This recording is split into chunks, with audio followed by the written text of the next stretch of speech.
Center is a circle. Then the next thing I want you to do is I want you to draw a line. And this line is any orientation that you want, but ensure that this line passes through the center of the circle. So I'm going to draw a line doing this. You can draw at any orientation that you want. I could not care less. Okay. Usually, the center of the circle, we label it as point O. Okay, that is the center of the circle. And one end where it intersect the circumference of the circle, we call it point A. Over here, we call it point what? Point B. From here on, I want you to pick a point, and the point that we are going to pick, or the point that I would like to pick, is I would like to pick a point somewhere around here, or somewhere around here. This is known as my point C. Okay. Following from this, we are going to join point A to point C.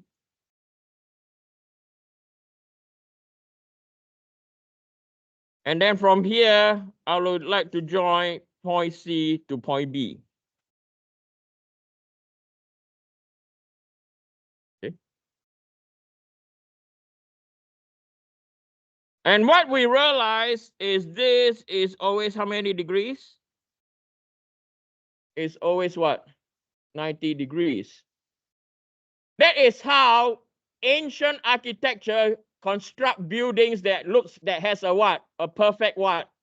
A perfect dome. Are we clear? Have you all been to Europe? Have you all seen those domes that are like perfectly like round? Canada, Canada is all laser technology, okay? I'm not saying that France, you're living in a cave or what, okay? You get what I mean? But you get what I mean? Okay? Or in France, some very old churches, right? Where we don't have computers yet, right? Perfect dome. This is how they construct it.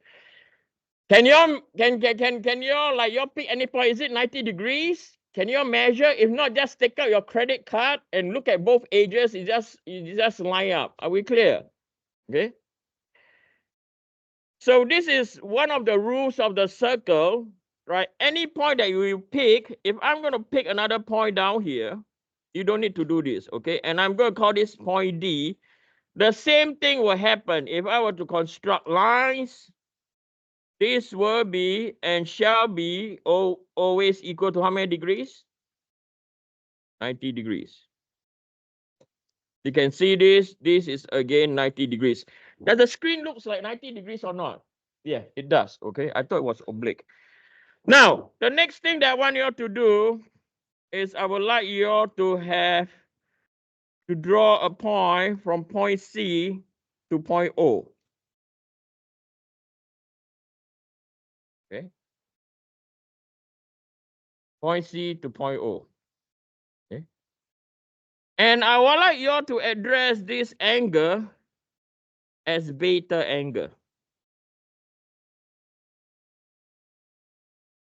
And if I were to use my protractor to measure what is this beta angle that I have, it's surprisingly perfect. My beta angle is equal to 30 degrees. Okay. And when that's the case, this angle over here will be known as 2 beta. And this has to be equal to 60 degrees. And when I put my protractor there, it is a perfect 60 degrees angle. Why this is so?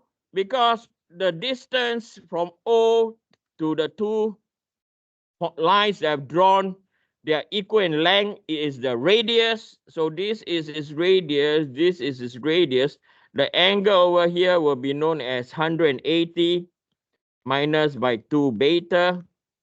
Okay, that is why over here this angle is equal to how many? 2 beta. It will work. It will always work.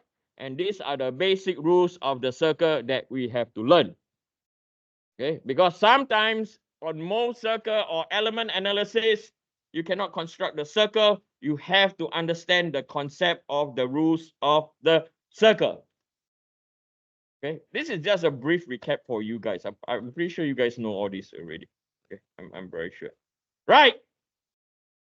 From here on, we are now going to construct Mohs circle. Okay, we are going to construct Mohs circle now.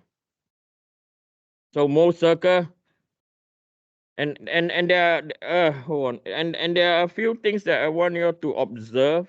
Okay, on Mohs circle, I like you to observe some features of Mohs circle rather than deriving 2.5 pages of theory and you learn nothing. We will do this. Okay. So as I mentioned before, this is our normal stress. And then on the vertical, it is known as our shearing stress. Okay. So this is our shearing stress. Now on the shearing, I want you to have a habit of doing this. I want you to draw clockwise rotation at the top, and at the bottom is anti-clockwise rotation. Okay. So over here is my 0. Did I call it tens out? Yep. Then you have 20, 40, 60, 80, and 100, 120, minus 20, minus 40, minus 60. On the vertical, make sure the scale is the same. If your scale is different, like what I told you before, what do you get? You get more over, not more circle. And you cannot do anything with more over. Okay.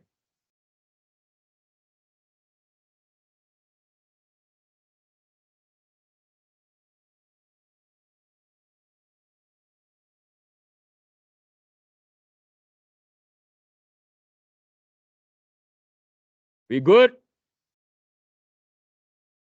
Then the next thing I want you to have a habit of doing this is I want you to go into your element. Okay, so you all know what's an element, right? Over there. Okay, that is your element. Okay, measure you doing. You can measure your element using strain gauges like this, or what did I teach you? You can also calculate your element stresses based on the loading that you have been observed. Okay, so from here, we will call this point X. And over here, you'll call this point Y. Now, this X and Y that you label will be related to your what? To your element, to your Mohs circle. Are we clear? Okay. Am I going too fast or this is okay? This is okay? Okay. If you guys just want to like not copy and listen, do it. Okay. Because all this will be posted anyway. You should know by now. The next thing that we drew is we are going to draw a vertical AT line. Okay, we're going to draw a vertical AT line. And for today, we don't need to move it. It's exactly at the 40. Right? So this over here, this is your stress X line, which is equal to plus 80. Okay? The vertical line is your stress Y line, which is equal to what? 0. Then you have your horizontal line, which is your shear. And as you can see over here, the shear is a what? It's negative shear. But in shear, we don't call it positive or negative on Mohs circle. You just draw both positive at the top and positive at and negative at the bottom. Okay.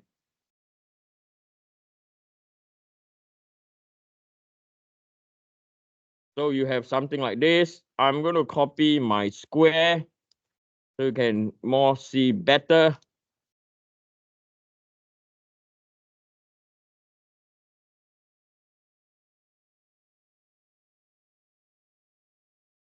Right.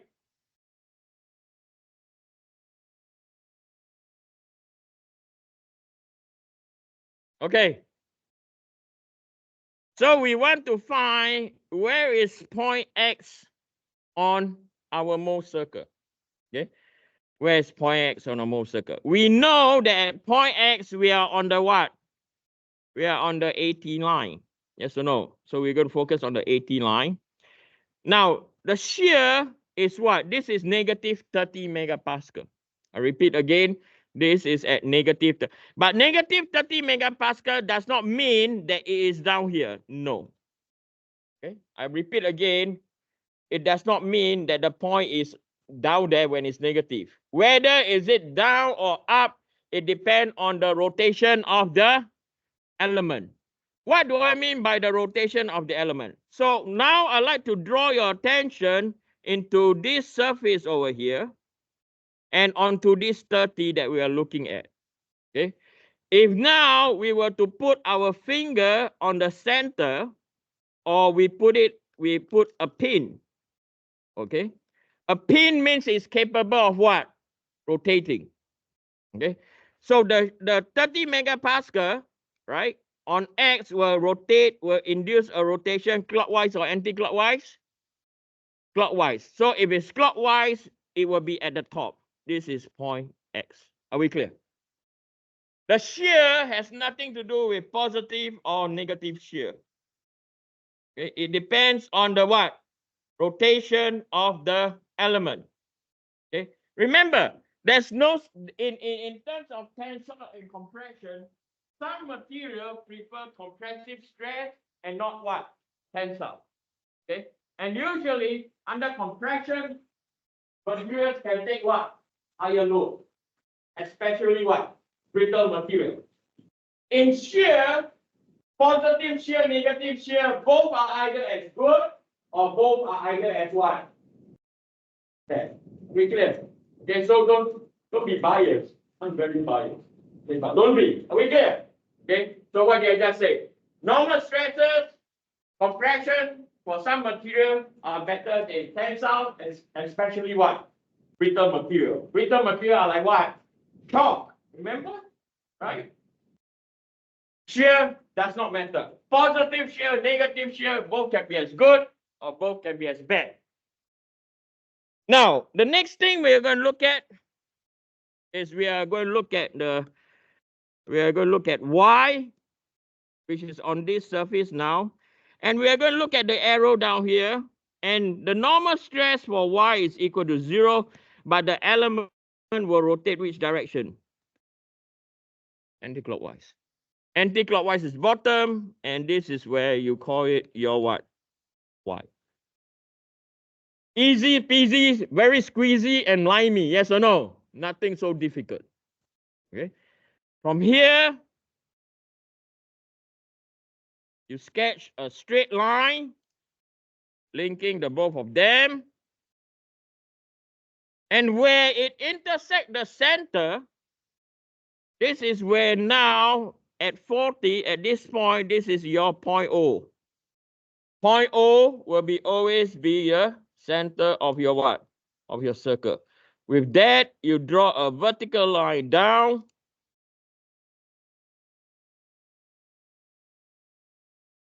Okay.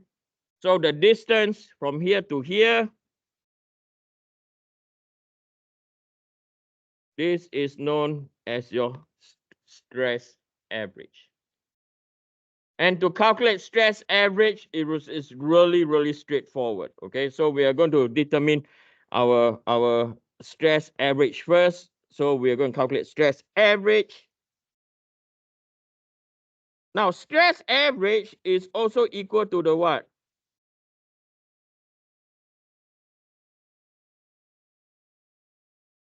It's also equal to the center of circle. So for this case, stress X plus stress Y divided by what? By 2. Remember, stresses are vectors. Okay, you have to include the sign. 0 plus 80 divided by 2 is equal to 40 megapascal. Okay. And then the next thing that we like to determine now is known as tau max. Tau max is known as the radius of the circle. Okay. Tau max is equal to the what? radius of the circle. So to find the radius of the circle, we come back to most circle over here, right? We know, we are aware that the distance between here to here is how many?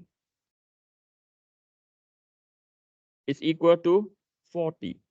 And the vertical distance from here to here is equal to how many? 30. So to find the radius of the circle is basically using high school math. I think we were to teach this to high school students how to construct more circle, they can do it. But they don't know why they are doing it. You know why, or the purpose of it. You know what? I'm going to take my daughter as a guinea pig.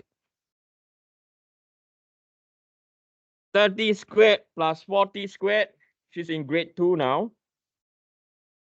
And I am 52 years old. When she's first year at McMaster, I'll be 63. I want her to come to McMaster because I get a discount.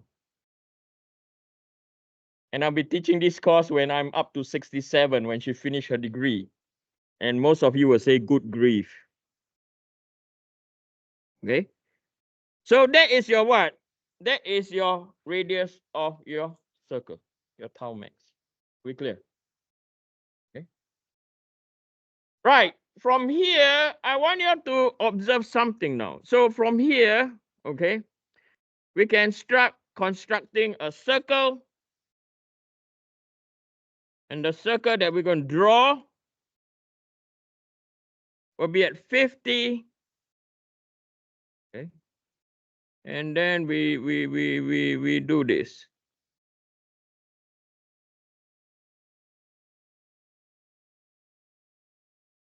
And this is our what? Our most circle. And this most circle belongs to your XY plane. And your XY plane is what we call what? In plane. Be clear.